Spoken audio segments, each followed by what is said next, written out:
Olá, alunos do terceiro ano do Colégio Militar de Brasília. Na nossa aula do CPEP-ENEM Biologia de hoje, nós vamos enfatizar o transporte através da membrana plasmática. Eu sou a professora Silvia e estarei com vocês hoje. Antes de começarmos a resolução dos exercícios, vamos assistir esse breve vídeo que faz uma revisão dos transportes passivo e ativo. Vamos ao filme então. Nós retiramos toda a nossa energia em moléculas orgânicas da comida. E antes que possamos usar essas moléculas, elas têm que entrar em nossas células, começando pelas células do lúmen do intestino delgado.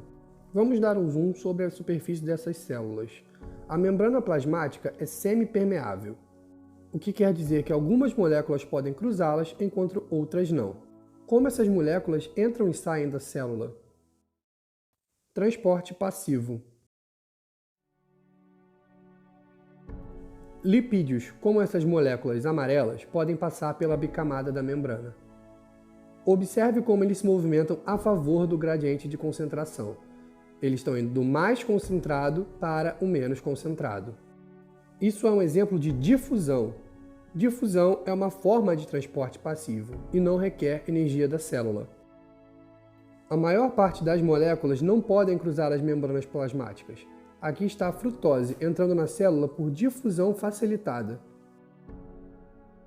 movendo-se a favor do gradiente de concentração por uma proteína transportadora. A difusão facilitada também não requer energia da célula, e por isso também é classificada como um transporte passivo. A água pode cruzar a membrana tanto por difusão facilitada, quanto diretamente através da membrana. O processo de difusão da água se chama osmose. Transporte ativo.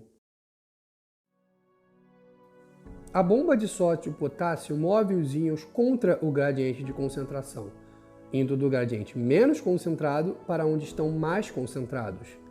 Isso requer energia da célula, por isso é chamado de transporte ativo.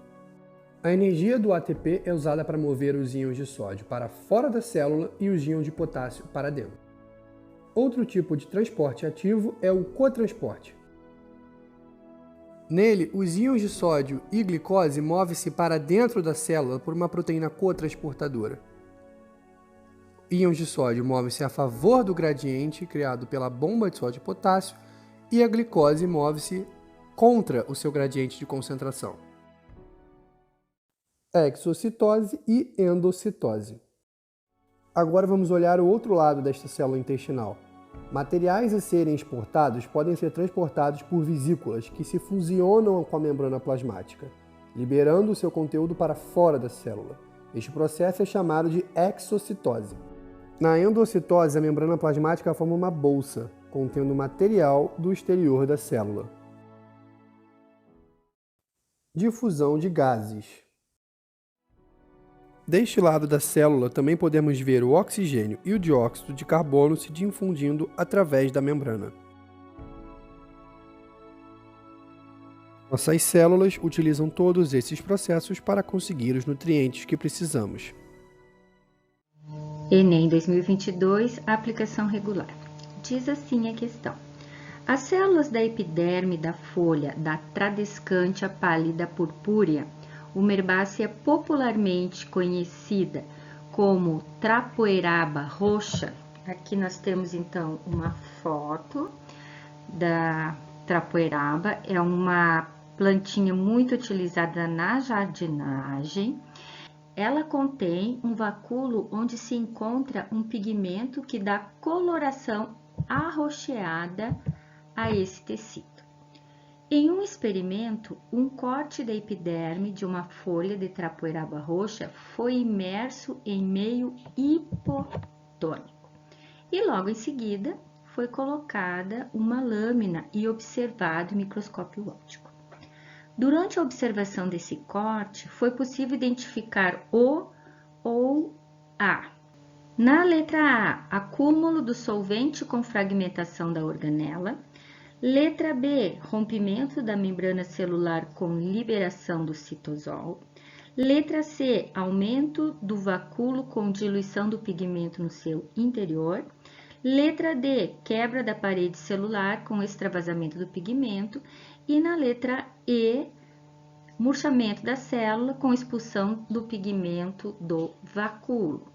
Antes de respondermos qual a alternativa correta, nós precisamos relembrar o processo da osmose. Então, na osmose ocorre a passagem das moléculas de água através de uma membrana. Essa membrana é dita membrana semipermeável, porque por ela vão passar moléculas da água e não do solúvel. Percebam nessa imagem aqui que o nível da água ele está igual nos dois lados dessa cuba que está separada pela membrana. Com o passar do tempo, o que vai acontecer? A água vai passar do meio hipotônico para o meio hipertônico. Esse meio hipertônico, então, ele tem as moléculas de soluto. Com a passagem do tempo, percebam o seguinte, que as moléculas da água passam pela membrana semipermeável e o que ocorre com o nível da água? Vai baixar no meio hipotônico e vai aumentar no meio hipertônico. Com isso, nós percebemos que é o solvente, no caso a água, que passa do meio hipotônico para o hipertônico. Voltando à segunda parte do enunciado, nós temos aqui, que em um experimento, um corte da epiderme da folha de trapoeraba roxa foi imerso em um ambiente hipotônico. E logo em seguida foi colocada uma lâmina e observado em microscópio óptico.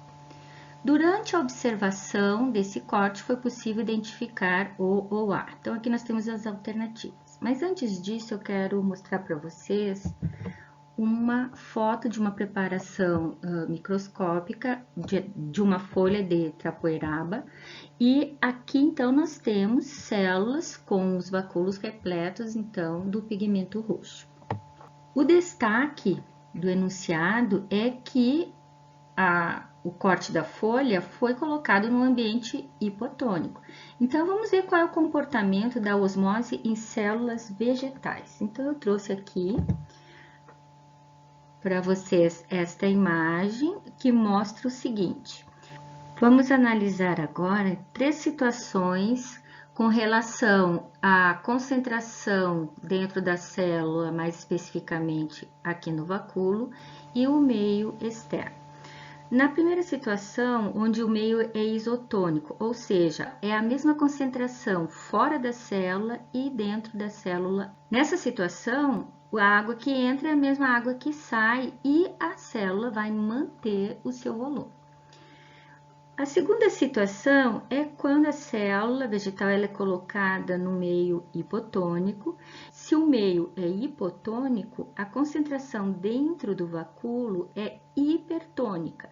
Como na osmose a água desloca do meio hipotônico para o hipertônico, nós vamos ver o quê? A entrada da água. E com isso, o vacúolo se enche dessa água e a célula, ela incha, ela fica na situação que nós chamamos de túrgida. A terceira situação mostra, então, a célula colocada no meio hipertônico. Se o meio é hipertônico, o interior da célula, lá no vacúolo, nós temos um meio hipotônico. Na osmose, a água se desloca do meio hipotônico para o hipertônico, então nós vamos perceber o seguinte, a diminuição do vacúolo e o desprendimento da membrana plasmática, levando a uma situação que a gente chama de plasmólise. A membrana plasmática ela fica presa em alguns pontos aqui da parede celular. Analisando as alternativas, nós temos aqui em A, o acúmulo do solvente com fragmentação da organela. Então, nós não temos aqui fragmentação da organela. Nós vamos ver aqui, ó, a turgidez da célula e o vacúolo, então, repleto, mas ele não é fragmentado. Em B, fala do rompimento da membrana celular com a liberação do citosol. Então, nós não vamos ver o quê? Não ocorre o rompimento. Olhando para cá, olha só, a membrana plasmática, ela fica aderida ainda à parede celular e não ocorre o extravasamento, então, do citosol. Na letra C, diz que foi possível observar o aumento do vacúolo com diluição do pigmento no seu interior. Então, é o que nós podemos observar aqui, ó, que numa célula no meio hipotônico, o conteúdo aqui dentro do vacúolo é hipertônico, então a água vai entrar, vai expandir o vacúolo, havendo então a diluição do pigmento no seu interior. Então, por enquanto, esta é a nossa resposta correta. Vamos à letra D. É possível identificar, então, a quebra da parede celular com extravasamento do pigmento? Não, não ocorre a quebra da parede celular, que a parede celular é essa estrutura aqui da célula vegetal. Então, não ocorre a quebra da parede celular. E, por fim, na letra E, murchamento da célula com expulsão do pigmento do vacúolo. Não ocorre o murchamento da célula, porque ocorre no meio hipotônico que a célula se torna túrgida pela entrada da água. Nossa alternativa correta será a letra C. Enem 2014, terceira aplicação. O enunciado diz o seguinte: as figuras A e B mostram um tecido vegetal observado sob o microscópio, evidenciando o fenômeno da plasmólise de uma célula vegetal, quando em contato com um meio externo de diferente concentração. Então, o evento da plasmólise, para quem não lembra, é quando ocorre o desprendimento da membrana plasmática da parede celular e a célula, então, ela acaba murchando. Muito bem, seguindo. Considerando que as figuras A e B mostram duas situações de um mesmo experimento, pode-se afirmar que as células da figura, então no próximo slide nós vamos analisar essas alternativas aqui. Então, analisando as respostas agora, nós temos que lembrar do seguinte, então vamos trazer aqui um esqueminha. Lembrando que quando a célula ela é colocada no meio hipertônico, ocorre a plasmólise, que é a perda da água pela célula e o encolhimento do corpo celular, porque a água vai sair do meio hipotônico, nesse caso aqui dentro do vacúolo, para o meio hipertônico.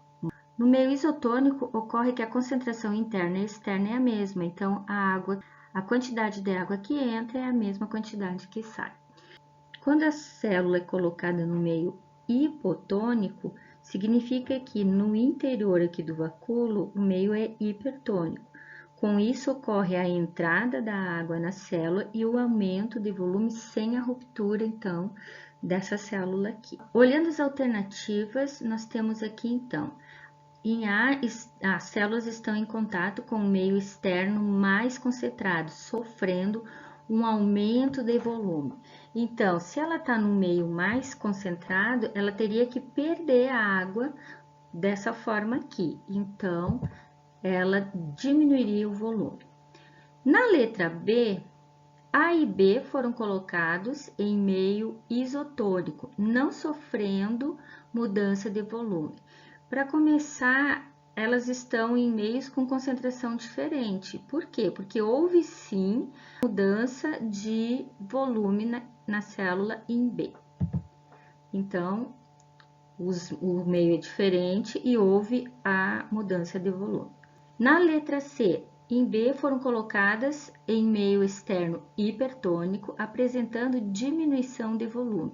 Então, é o caso mostrado aqui, é o caso da plasmólise, porque ocorreu a retração da membrana celular e com isso nós tivemos aqui uma diminuição do volume. Por enquanto, é a nossa alternativa correta.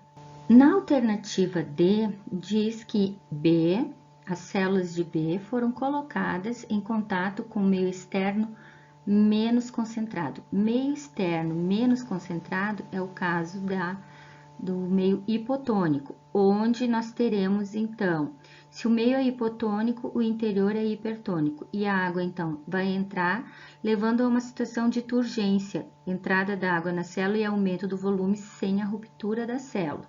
Então, na letra B, ocorreu o quê? Uma diminuição do volume. Então, o meio não é menos concentrado e também não houve o aumento do volume.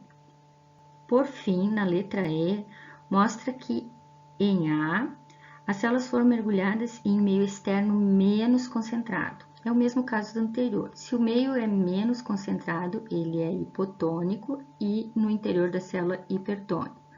A água vai entrar e levar à turgência. Não se percebe uma turgência aqui, uma célula bem inchadinha. Então, nós não podemos considerar que esta seja a alternativa correta. Então, aqui, ó, o meio seria um meio isotônico para manter o volume da célula.